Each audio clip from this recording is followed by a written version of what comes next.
चैतन्य चैतन्य चैतन्य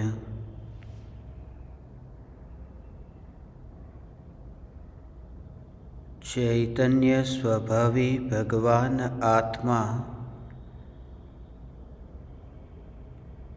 अनादि अनंत शुद्ध चैतन्य मात्र है।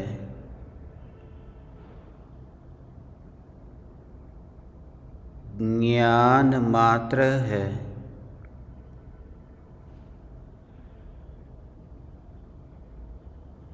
मैं शुद्ध चैतन्य मात्र ज्ञान मात्र भगवान आत्मा हूँ।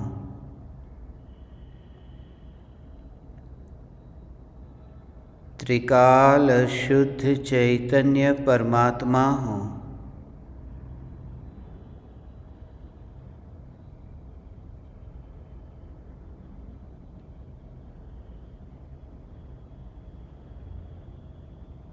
सिद्धों की जाति का सिद्ध नहीं, मैं स्वयं सिद्ध परमात्मा हूँ।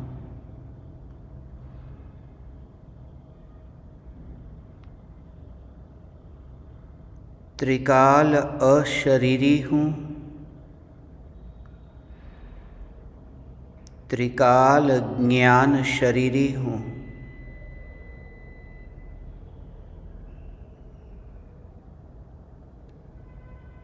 चैतन्य का विस्तार ही मेरा विस्तार है।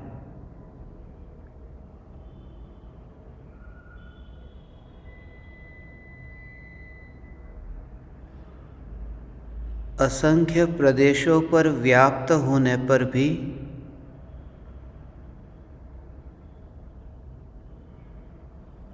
चैतन्य प्रदेशों से बाहर फैला नहीं हूँ।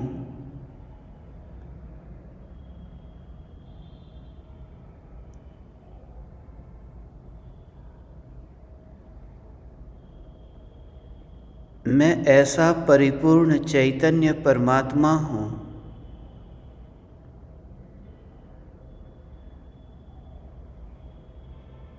जो परद्रव्य से और प्रभावों से भरा नहीं जा सकता।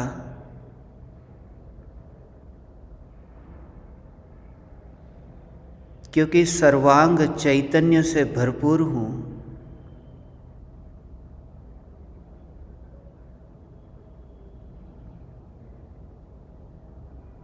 अनंत तीर्थंकर परमात्माओं ने मुझे सिद्ध कहकर पुकारा है।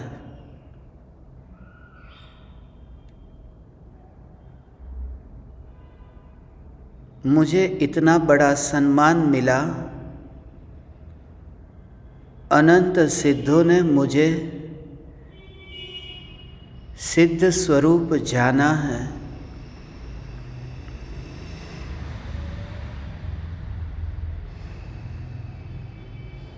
मुझे स्वयं को महान होने के लिए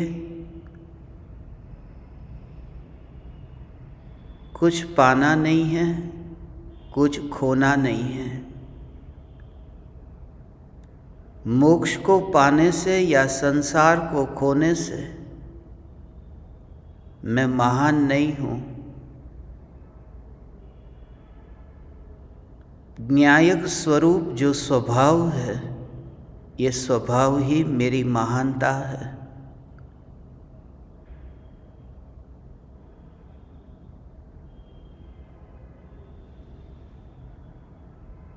परायों के विकल्प के कारण आज तक मैंने स्वयं की पहचान मानी। पराये के विकल्प है कि तुम बहुत अच्छे हो। मैंने स्वयं को अच्छा माना। पराये के विकल्प है कि तुम बहुत बुरे हो। मेरे अहंकार को झटका लगा, दुखी हुआ। मान सम्मान की चाहना से, अपमान से दुख लगता है।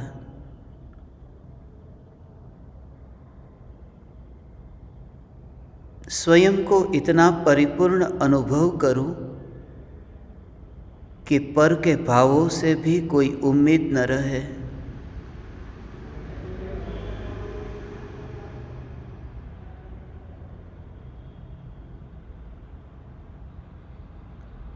आज ही मेरी मृत्यु है, इस जागृति के साथ अनंत भवों के कर्मों के ऋणानुबंध से मुझे मुक्त होना है।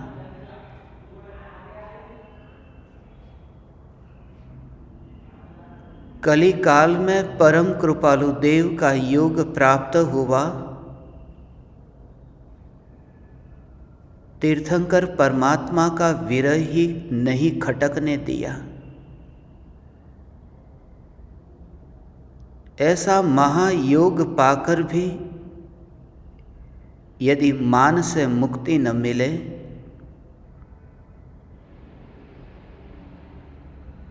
तो और दुष्म काल में, विपरीत संयोगों में सद्गुरु की पुकार के बिना ये अहंकार का भाव छूटेगा कैसे?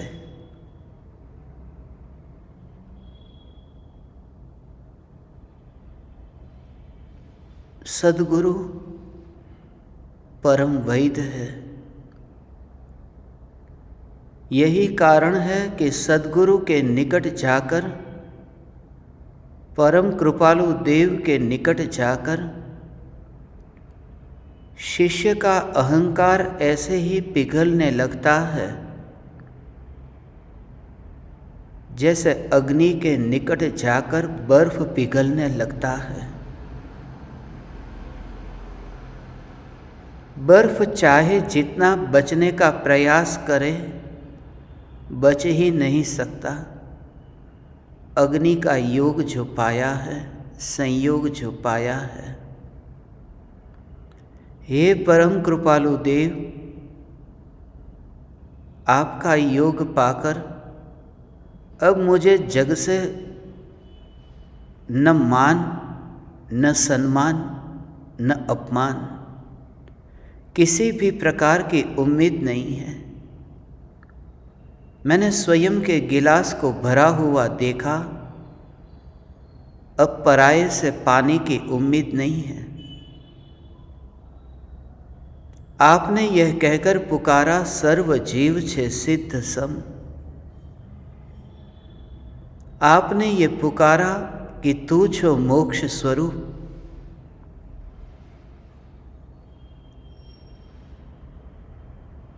अब अज्ञानियों द्वारा कठोर वचन निकले तो भी मैं स्वयं सुरक्षित हूँ। मैंने स्वयं को चैतन्य की जागृति के सुरक्षा कवच से सुरक्षित कर लिया। अब निंदा और प्रशंसा के शब्द मेरे बारे में लगते ही नहीं हैं। पराये के विकल्प है, पराये का बंधन है, मुझे क्या। पराये के भाव है, पराये के कर्म है, पराये का संसार है, पराये की दृष्टि है, उससे मुझे क्या। अध्यात्म मार्ग पाकर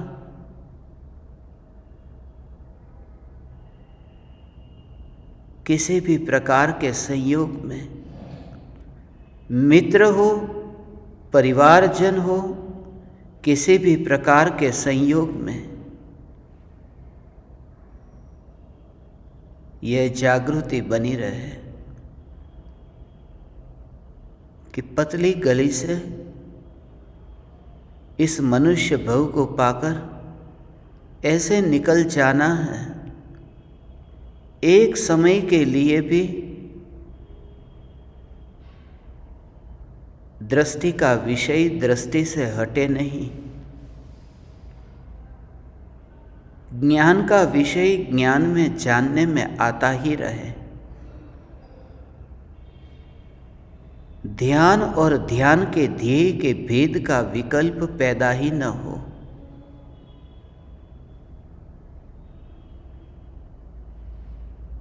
अब ये भेद ज्ञान की प्रज्ञा छेनी से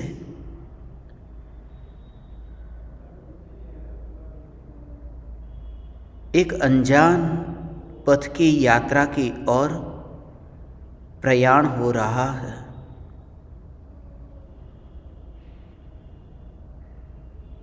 बरसों से जो स्वयं को भरा है, अब खाली करने का समय आया है। धन पाकर भी अहंकार, ज्ञान पाकर भी अहंकार, पूजा भक्ति व्रत तप करके भी अहंकार। आज तक मैंने अधर्म की क्रिया तो ठीक, धर्म की क्रियाओं में भी अहंकार को पुष्ट किया। अब जागृति रहे कि मैंने कुछ किया ही नहीं है। स्वरूप की जागृति, ज्ञेयों का विरोध नहीं। कोई भी ज्ञेय ज्ञान में जानने में आए, ये ज्ञेय की खबर नहीं है, ये ज्ञान की खबर है।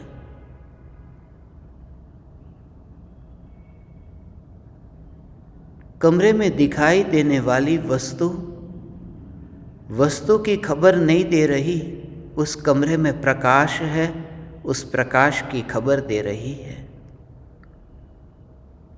सिर्फ रुचि बदल जाए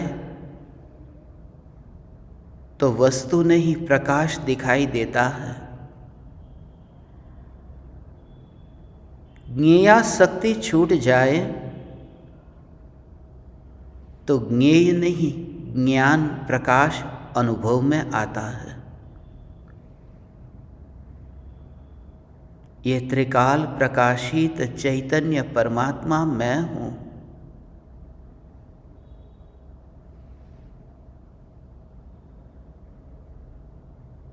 मनुष्य गति में यदि मान नहीं होता तो यही मोक्ष होता, क्योंकि मनुष्य गति में ही भाषा का व्यवहार है। पशुओं में ऐसा वार्तालाप नहीं होता, कीड़े मकोड़े में ऐसा वार्तालाप नहीं होता, एकेंद्रियों में परस्पर वार्तालाप नहीं होता। जहाँ वाद है वहाँ विवाद है, जहाँ मौन है वहाँ समाधान है।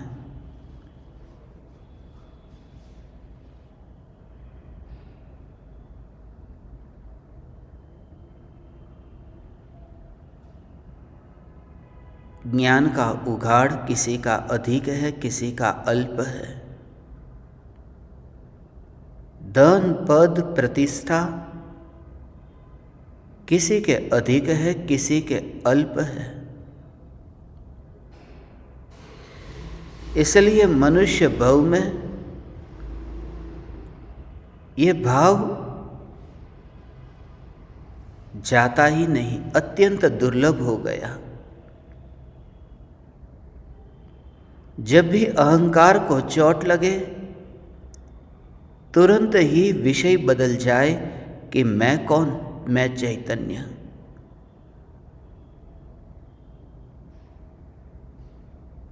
कर्म के बंधन के भय से नहीं, मोक्ष पाने के लोभ से नहीं, मगर जो सत्य है उस सत्य के स्वीकार से। कोई मेरा अपमान कैसे कर सकता है? यदि मुझे चैतन्य से परिपूर्ण भगवान आत्मा में से, मेरे अनंत गुणों में से कोई एक गुण निकाल दे तो मैं हीन हो गया, मैं नीचा हो गया। कोई व्यक्ति गाली दे तो भी मेरे अनंत गुण में से एक भी गुण कम नहीं होता। फिर उसने मुझे नीचा कहाँ कहा, उसने मुझे हीन कहाँ कहा।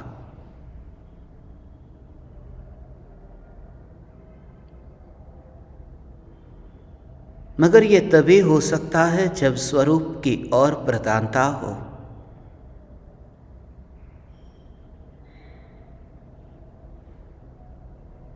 मृत्यु का ज्ञान हो, मृत्यु का बोध हो और अमृत की ओर दृष्टि हो। क्षणिक का बोध हो और नित्य की अनुभूति हो। फिर अनेकांत से मोक्ष मार्ग पर मंगलमयी मंगलाचरण होता है।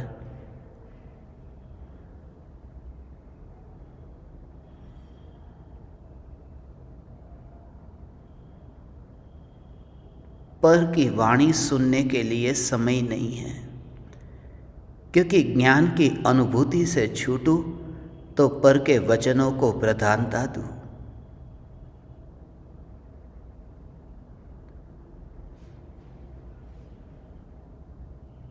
धन पद प्रतिष्ठा जो ख्याति और प्रसिद्धि का मूल निमित्त है, मगर निमित्त से प्रभावित हुए बिना उपादान को प्रधानता देकर निमित्त के विकल्प से छुटकारा हो सकता है। इसलिए अधिक से अधिक तत्व विचार और अल्प से अल्प वाणी का व्यवहार। तत्व विचार में अवकाश ही न मिले कि वाणी का व्यवहार करने के लिए पर में जाए। फिर भी यदि जाए तो अल्प वाणी, अल्प वचन, प्रयोजनभूत वाणी, प्रयोजनभूत व्यवहार, और फिर तुरंत ही सिमटकर स्वरूप में सावधान। यदि धन नहीं है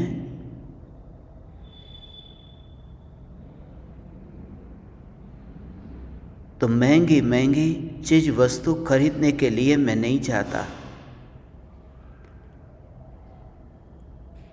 चंद रुपये ही मेरे पास है, बाजार में सब्जी खरीदता हूँ, हीरे जवाहरात नहीं। जब शक्ति नहीं है तब प्रयोजनभूत जिसकी मुझे जरूरत है, जिससे मेरा जीवन है, भोजन के पदार्थों को, सामग्री को खरीद कर लाता हूँ। व्यर्थ का धन खर्च नहीं करता। कितना विवेक है कहाँ धन खर्च करना और कहाँ नहीं, कितना करना और कितना नहीं। ज्ञानी अर्थात जिनकी वाणी में अब विवेक जागृत हुआ है। समय बहुत अल्प है, इसलिए वाणी भी अल्प। इसलिए अल्प शब्दों में बहुत कुछ कह देते हैं ज्ञानी।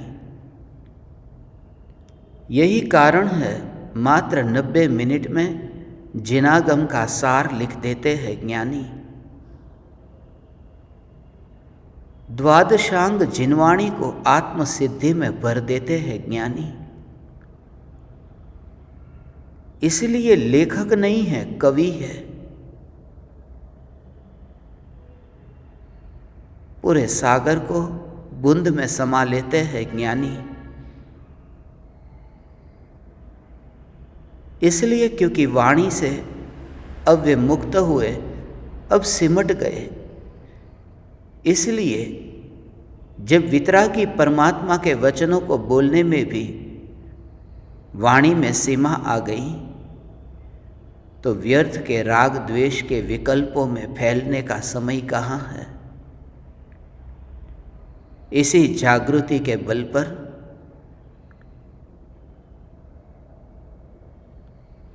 मान से मुक्ति और ऋणानुबंध से मुक्ति होती है। बंध से मुक्ति होती है, फिर भी दृष्टि न बंध पर है न मुक्ति पर। दृष्टि का विषय एकमात्र चैतन्य है, यही मैं हूँ। प्रत्येक आत्मा समान है, फिर कहाँ रहे मान, कहाँ रहे सम्मान, कहाँ रहे अपमान। मैं त्रिकाल ध्रुव चैतन्य चैतन्य चैतन्य